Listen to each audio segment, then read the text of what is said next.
ప్రియమైన వారలారా, ప్రభువైన యేసుక్రీస్తు నామములో మీకు శుభములు తెలియచేస్తూ ఉన్నాను. మీరంతా క్షేమంగా ఉన్నారు కదా? మీకోసము లైఫ్ చర్చ్ నిత్యము ప్రార్థిస్తూ ఉంది. ఈ సమయంలో దేవుడు మనతో మాట్లాడునుగాక. ఈ హోప్ ఫర్ టుడే సందేశములు మీ ఆధ్యాత్మిక ఉన్నతికి పురుకొల్పు కలిపేవిగా ఉన్నాయని, ఇవన్నీ కూడా మీ యొక్క ఆధ్యాత్మిక జీవితంలో ఆశీర్వాదకరంగా ఉన్నాయని మేము భావిస్తూ ఈ యొక్క సందేశాలను మీకు పంపిస్తూ ఉన్నాం. నేటి యొక్క సందేశము కొరకు 2వ రాజుల గ్రంథము 2వ అధ్యాయము 21వ వచనాన్ని చదువుకుందాం. రాజుల 2వ గ్రంథము 2వ అధ్యాయము 21వ వచనము. అతడు ఆ నీటి యొద్దకు పోయి అందులో ఉప్పు వేసి, యెహోవా సెలవిచ్చినదేమనగా, ఈ నీటిని నేను బాగు చేసి ఉన్నాను కనుక ఇక దీని వలన మరణము కలగకపోవును, భూమి నిస్సారముగా ఉండదు అనెను. ఈ సందర్భాన్ని మనం చూసినట్లయితే ప్రవక్త అయిన ఎలీషా యెరికో పట్టణంలో ఉండగా ఆ పట్టణపు పెద్దలు ఎలీషా యొద్దకు వచ్చారు. వచ్చి వారు అతనితో చెప్పినదేమనగా, ప్రవక్త దైవజనుడా, నీవు చూస్తున్నట్లుగా ఈ పట్టణము చూడడానికి చాలా రమ్యమైనది. ఇంగ్లీష్లో ప్లెజెంట్ అనే మాటను మనం చూస్తాం. ఆ పట్టణం చూడడానికి చాలా రమ్యంగా ఉంది, కానీ నీరు చేదైనది. ఆ చేదైన నీటి వలన భూమి నిస్సారమైనదిగా, ఎటువంటి ఫలము లేనిదిగా ఉంది. మన జీవితాలు కూడా చాలా సందర్భాల్లో చూడడానికి మంచిగా అనిపించవచ్చు, రమ్యమైనవిగా అనిపించవచ్చు, కానీ నిజస్థితి మాత్రము దానికి విరుద్ధముగా చేదైన స్థితిలోనూ, ఎటువంటి ఫలము లేని నిస్సారమైన స్థితిలో ఉండవచ్చు. ఎలాగైతే యెరికోలో ఉన్న నీళ్లు చేదుగా ఉన్న స్థితిని బట్టి భూమి కూడా నిస్సారముగా మారిపోయింది.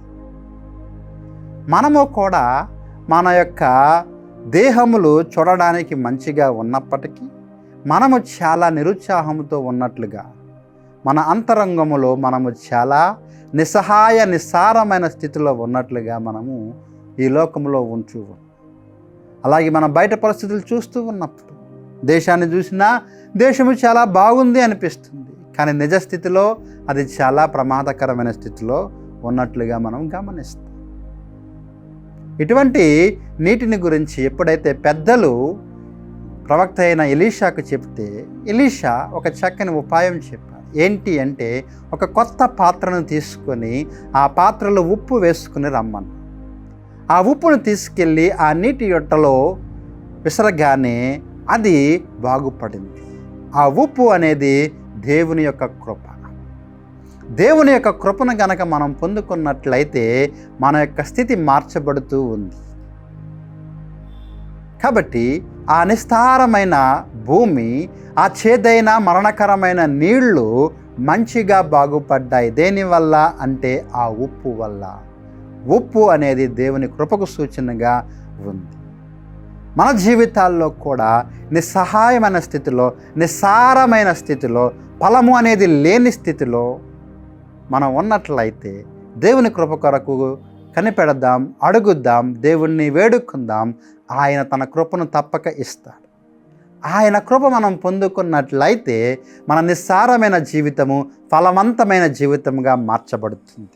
చేదైన నీళ్లు మధురమైన నీళ్లగా మార్చబడతాయి. మరణకరమైన నీళ్లు ఆశీర్వాదకరమైన నీళ్లగా మార్చబడతాయి. కాబట్టి మన జీవితాలలో ఉన్న ఈ నిస్సారమైన స్థితిని పోగొట్టుకోవాలి అనంటే దేవుడు మాత్రమే మనలను బాగు చేయగలడు. మీరు ఏ స్థితిలో ఉన్నప్పటికీ కూడా, ఏ అనుభవం గుండా వెళుతూ ఉన్నప్పటికీ కూడా దేవుడు మీతో మాట్లాడుతూ ఉన్న మాట ఏంటి అంటే, మిమ్మల్ని బాగు చేస్తానికి ఆయన సిద్ధంగా ఉన్నాడు. కాబట్టి ఈ యొక్క వాక్య వాగ్దానాన్ని పట్టుకొని ఈ సందేశము ద్వారా దేవుడు మనకిచ్చే మార్పును మనం పొందుకుందుము గాక. ఆ వాక్యం చెబుతూ ఉంది తర్వాత వచనంలో ఏంటి అంటే, అది మొదలుకొని, అంటే ఆ ఉప్పు పడిన సందర్భం మొదలుకొని ఆ నీళ్లు ఎంతో మధురంగా మారాయి. అక్కడ ఎంతో చక్కని ఫలము పండింది. భూమి సారవంతముగా ఫలవంతముగా మారింది. కాబట్టి దేవుని కృప కూడా అట్టి మార్పును మన జీవితాల్లో తేగలదు. నిస్సారమైన స్థితిలో నుండి ఫలించే స్థితిలోనికి, చేదైన స్థితిలో నుంచి మధురమైన స్థితిలోనికి మనము మార్చబడగలము. అట్టి కృప దేవుడు మీకు దయచేయాలని మీ కొరకు నేను ప్రార్థించబోతూ ఉన్నాను. నాతో ఏకీభవించగలరా? చిన్న ప్రార్థన చేద్దాం. ప్రేమగల ప్రభువా, కృపగల తండ్రి, ఈ హోప్ ఫర్ టుడే సందేశము ద్వారా అనుదినము మమ్మల్ని ప్రోత్సాహపరుస్తూ ఉన్నందుకు వందనాలు. అవును ప్రభువా, మా జీవితాల్లో చాలా సమయాల్లో మేము నిస్సారమైన స్థితిలోనూ చేదైన అనుభవాల గుండా వెళుతూ ఉన్నాం. అయితే ప్రభువా, ఎలాగైతే ఎరుకో నీళ్లను ప్రవక్త ఉప్పు వేసి మార్చినట్లుగా మీ కృపను మా జీవితాల్లో ఉంచి మా నిస్సారమైన చేదైన స్థితిలో నుండి మమ్మల్ని మార్చి ప్రభువా ఫలవంతమైన స్థితిలోనికి, జీవము కలిగిన స్థితిలోనికి మమ్మల్ని మారుస్తారని, అట్టి కృప మా ప్రియులకందరికీ దయచేస్తారని నమ్మచ్చు.